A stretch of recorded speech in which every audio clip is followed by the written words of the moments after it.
Hey everybody, Dave here. We here at the CyberWire are excited to announce our new subscription program, CyberWire Pro. That'll be coming out in early 2020. For those whose interests and responsibilities lead them to be concerned with cybersecurity, CyberWire Pro is an independent news service you can depend on to stay informed and to save you time. This offer includes such valuable content as exclusive podcasts and newsletters, exclusive webcasts, thousands of expert interviews, and much more. And you can rely on us to separate the signal from the noise. Sign up to be one of the first in the know about the CyberWire Pro release at thecyberwire.com/pro. That's thecyberwire.com/pro. Check it out. The FBI reiterates prudent consensus warnings about a heightened probability of cyber attacks from Iran, but so far nothing beyond credential-spraying battlespace preparation has come to notice. The U.S. Congress mulls the definition of act of war in cyberspace. Taiwan's president is re-elected amid signs that Chinese influence operations backfired on Beijing. The Maze gang doxes a victim. SIM swapping enters a new phase. And the FBI promises the FISA Court it will do better.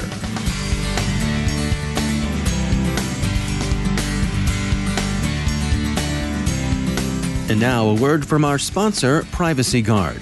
By now, you might have heard of the scary stats of how many times identity theft happens, and of data breaches happening to big companies that you might have done business with. But Privacy Guard members can have more peace of mind. Privacy Guard takes privacy personal. Protecting your privacy means protecting the integrity of your name, your reputation, and your identity. Privacy Guard is a comprehensive, personalized privacy protection service that helps protect you from identity theft. Privacy Guard's public and dark web scanning will keep an eye on your private information. Plus, with Privacy Guard's 24/7 triple bureau credit monitoring, you can be alerted if a certain change to your credit score occurs, which could be an indication of identity theft. Your identity and privacy belong to you. Privacy Guard works to help keep it that way. To learn more, go to privacyguard.com. That's privacyguard.com. And we thank Privacy Guard for sponsoring our show.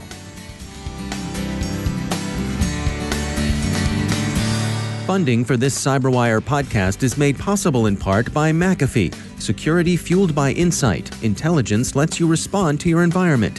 Insights empower you to change it. Identify with machine learning. Defend and correct with deep learning. Anticipate with artificial intelligence. McAfee, the device-to-cloud cybersecurity company. Go to mcafee.com/insights. Coming to you today on assignment in Seattle, Washington, I'm Dave Bittner with your CyberWire summary for Monday, January 13th, 2020. The U.S. FBI warned again of a heightened likelihood of Iranian cyber attacks, according to Cyberscoop. The Bureau points to increased reconnaissance and scanning, but also notes sensibly that scanning from an Iranian IP address is not necessarily hostile, nor necessarily an indicator of an attack. The Bureau's warning is consistent with conventional wisdom. A Washington Post poll of security industry leaders reports the same concerns. Beyond last week's minor website defacements by sympathetic hacktivists, however, active attacks have yet to materialize. Forbes suggests that Iran is for the moment on the back foot. Protests in that country currently preoccupy its security forces, Reuters reports, with the immediate cause of the street demonstrations being the shootdown of Ukraine International Airlines Flight 752 on January 8th, for which Tehran acknowledged responsibility Saturday. The shootdown appears to have been a case of mistaken identity. The protesters may have been fired on with lethal ammunition in addition to the riot gas Iranian authorities say they used, but it's best to regard some of the images coming from Tehran with caution. Such images have been altered in the past. For all that, it does seem clear that the Flight 752 shootdown has become a rallying point for widespread dissent. The most worrisome Iranian activity from the U.S. point of view remains the password spraying attempts against North American utility networks, on which Ars Technica has a brief update. The password spraying campaign that the Magnalium Group has conducted over the past year may seem noisy and indiscriminate, even sloppy, as researchers at security firm Dragos tell Ars Technica, but in this respect, nation-state hacking is more like the NFL than it is the college football polls. There are no style points. And the sort of work done by Magnalium is indeed a good way, Dragos said, quote, to build up relatively quickly and cheaply multiple points of access that can be extended into follow-on activity at a point of their choosing, end quote. Microsoft and FireEye have tracked similar activity by Magnalium. It's worth noting, again, that Dragos, as a matter of company policy, doesn't attribute threat groups like Magnalium to specific nation-states. But the consensus is that Magnalium and allied groups are indeed working for Tehran, and that they're up to more serious activity than was on display in last week's Jejune hacktivist vandalism of lightly defended sites. The U.S. Congress appears to be making heavy weather of rules of conflict in cyberspace. The Hill suggests that Congress is particularly concerned with determining what counts as an act of cyber war. This question indeed doesn't have a clearly agreed-upon answer. Some hostile activity in cyberspace seems clearly to fall short of an act of war. Most intelligence collection, however unwelcome it may be, falls short, for example. Some have drawn a line at the production of physical damage, but again, such damage would have to be significant. Others draw the line at loss of life. But the answer remains unclear, and Congress is mulling this over. An 11th-hour surge of Chinese propaganda and disinformation fell short of determining the results of Taiwan's presidential elections this Saturday. The New York Times reports that Tsai Ing-wen won re-election on the strength of support for continued independence, suggesting that Beijing's influence campaign may well have backfired. President Tsai's re-election has been considered a long shot as recently as a few months ago. It appears that the example of repression Beijing has offered to Hong Kong both dispelled thoughts that a one-state, two-systems arrangement might be possible. The mainland has not given up on recovering what it continues to regard as a breakaway province and has reacted to the election results with warnings that reunification is inevitable. Malwarebytes has found that a legitimate site collecting donations on behalf of relief efforts for those affected by Australia's brush fires has been infected with MageCart skimming software. The same script has also affected a large number of other e-commerce sites. The Maze ransomware operators continue the new trend in which extortionists steal data before they encrypt it, the better to dox victims who decline to pay the ransom. CyberWire, a Georgia metal manufacturer, not only declined to pay, but brought a troublesome lawsuit against people it was able to connect to a Maze news site operated out of Ireland. The injunctions they obtained put a spoke in Maze's wheels briefly, but the hoods are back up and operating out of a Russian hacker forum where they've posted over 14 gigabytes of what they claim are files stolen from CyberWire. The Maze gang puts it this way in somewhat more idiomatic English than we used to see from the shadow brokers, quote, "But now our website is back, but not only that. Because of CyberWire actions, we will now start sharing their private information with you. This only 10% of their information, and we will publish the next 10% of the information each week until they agree to negotiate. Use this information in any nefarious ways that you want." End quote. Bleeping Computer, which is willing to chat with these types, asked the gang for clarification and received only a reiteration of the initial post with this explanation, quote, "In retaliation, we have something more interesting," end quote, and here they insert a smiling wink punctuational emoji to show they mean business, and then go on to say, "But retaliation doesn't come if they begin negotiate with us." They decline to elaborate on what counts as more interesting. Did we mention that our sympathies are entirely with CyberWire? They are. SIM swapping appears to have entered an escalatory phase. Motherboard reports that at least AT&T, T-Mobile, and Sprint have been affected by recent RDP attacks that enabled hackers to SIM swap individual users. Most cases of SIM swapping had been accomplished by corrupting telco employees to do the swapping. This is different. It still depends on social engineering, but in this case the employees are innocent dupes, not co-conspirators. And finally, the U.S. FBI responded to the court overseeing the Foreign Intelligence Surveillance Act with a chastened acknowledgement that it needed to, and henceforth would, do better in handling requests it makes of the FISA Court to conduct surveillance of U.S. citizens. The court had starchily requested an explanation of improprieties in the Bureau's filings to wiretap Carter Page, a one-time advisor to then-presidential candidate Trump. As the New York Times notes, the The Justice Department's Inspector General found that the FBI had cherry-picked and misstated evidence they submitted to secure the wiretap. The FISA Court was not pleased. And now, a word from our sponsor, LastPass. LastPass is an award-winning security solution that helps millions of individuals and over 61,000 organizations navigate their online lives easily and securely. Businesses can maximize productivity while still maintaining effortless, strong security with LastPass. Each entry point in your organization can compromise your business's security. LastPass Identity can minimize risk and give your IT team a breakthrough integrated single sign-on, password management, and multi-factor authentication. LastPass Identity enables you to manage and control user access for all access points in your organization. Add an additional layer of security to every single login through multi-factor authentication. Securely authenticate into your work using biometrics such as fingerprint or face. Deliver a passwordless login experience for your employees while securing every password in use through enterprise password management, and gain an integrated view across all access and authentication tasks to know which employees are accessing what, when, and where. To learn more, visit LastPass.com. That's LastPass.com. And we thank LastPass for sponsoring our show.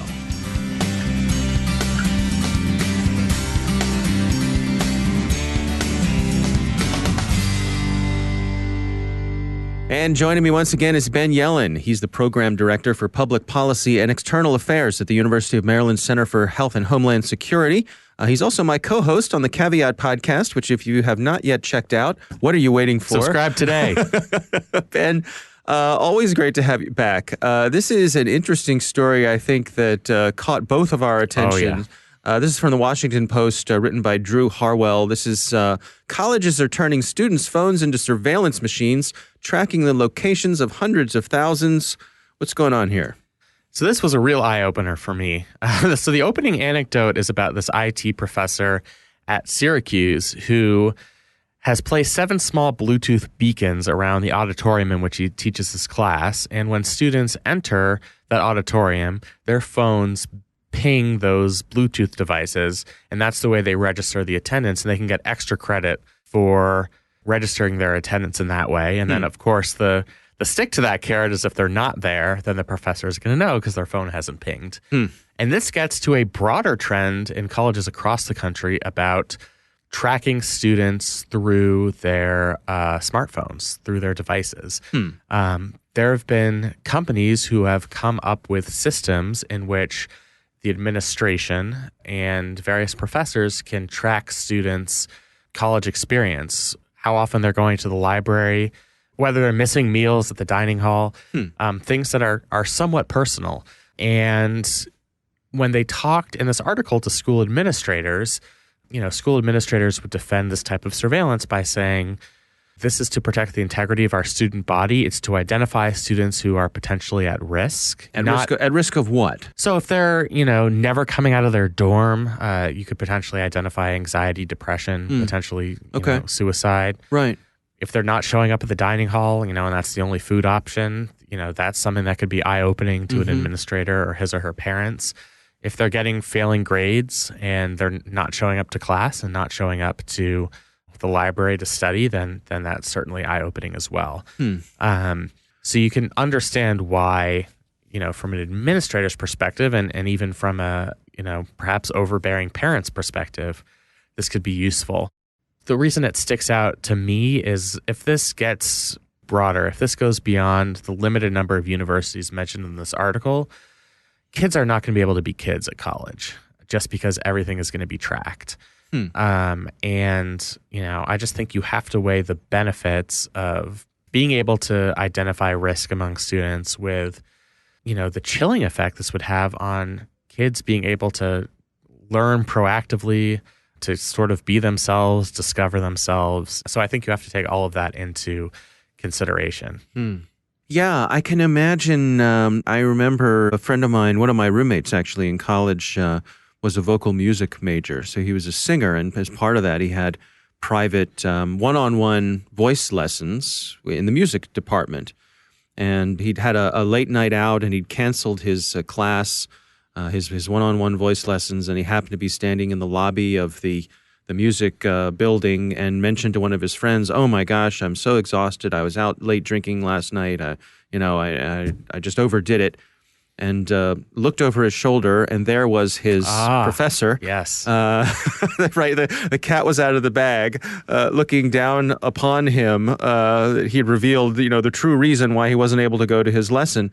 I tell that story because I wonder now, could that professor look up, hey, Joey, you weren't in your dorm last night until 2 a.m. Where were you? And you weren't in the library. That sort of thing. Yeah, I mean, I think that's an absolute danger. One thing that particularly is concerning about this is it's generally not an option for students as to whether to comply because they might have to download these applications to enroll in certain classes. And that's, this anecdote that started at Syracuse University, that's the case there. It's a requirement of attending the course. So, it would be one thing if you were able to opt out, although even then, the act of opting out of the surveillance could perhaps itself be seen as sort of suspicious and increasing a person's risk. And you wouldn't be, for example, couldn't use the university's Wi-Fi, which is you're going to want to use that. Yeah. Especially if you want to do schoolwork on campus. It doesn't allow people to make the type of mistakes that we have all made in college. If you take this tracking to its logical conclusion, and it. I think as somebody who's quoted in this article says, it just kind of pervades a powerlessness on behalf of students, that they don't really have much agency. They're constantly being watched. And the surveillance itself sort of implies that students can't be trusted to actually show up and do their work, which probably has, an impact on the students themselves. I will say, another interesting element about this is the application that they reference here was created for tracking student athletes. And you realize why this was the concern. The person who developed the app was a college basketball coach. And for eligibility reasons and all other sorts of reasons, it's important for coaches to know that their players are attending classes. They have a lot at stake there's a big investment the university has made in a student athlete potentially. Exactly. Yeah. Exactly. So, I can understand it in that context, although I would say the same risk factors apply. We're not letting the athletes take responsibility for their own lives. And instead we're deciding to monitor them. But I can certainly understand when the school has invested so much in a student. Two things about this. One, it strikes me that this is a case of just because we can doesn't mean we should. Absolutely. Yeah, this is probably the best case of that we've talked about. And the other one is that I'm really resisting the urge to say, back in my day, we walked barefoot up and down the hill in the snow to my class. That's right. Yes, in the pre-internet days of college, back when things were awesome and we did what we wanted to and our parents had no idea. Yeah, exactly. And, I could legitimately tell my parents I was in the library to 2 a.m. last night when I was playing Mario Kart, in my dorm room. And you know what? People end up having very successful lives even when not going to the library till 2 a.m. Right. And so to use that, to identify a risk score for a student at a college just strikes me as something that should give us some pause. But, I do think this was a fascinating article. It's something that we're going to have to track because it said in the article it's logged something like 1.5 pings from student devices across the country at over 40 separate schools. So it's getting more and more prevalent. The application is called Spotter EDU. Yeah, this is certainly a story I think you and I are going to be following in the future. Yeah. Well, it's from the Washington Post. It's titled, "Colleges Are Turning Students' Phones into Surveillance Machines, Tracking the Locations of Hundreds of Thousands." Ben Yelin, thanks for joining us. Thank you. And that's the CyberWire. For links to all of today's stories, check out our daily news brief at thecyberwire.com. Thanks to all of our sponsors for making the CyberWire possible, especially our supporting sponsor, Observit, the leading insider threat management platform. Learn more at observit.com. The CyberWire podcast is proudly produced in Maryland out of the startup studios of Data Tribe, where they're co-building the next generation of cybersecurity teams and technologies. Our amazing CyberWire team is Elliot Peltzman, Peru Prakash, Stefan Vaziri, Kelsey Bond, Tim Nodar, Joe Kerrigan, Harold Terrio, Ben Yelin, Nick Valecki, Bennett Moe, Chris Russell, John Petrick, Jennifer Iben, Peter Kilpie, and I'm Dave Bittner. Thanks for listening.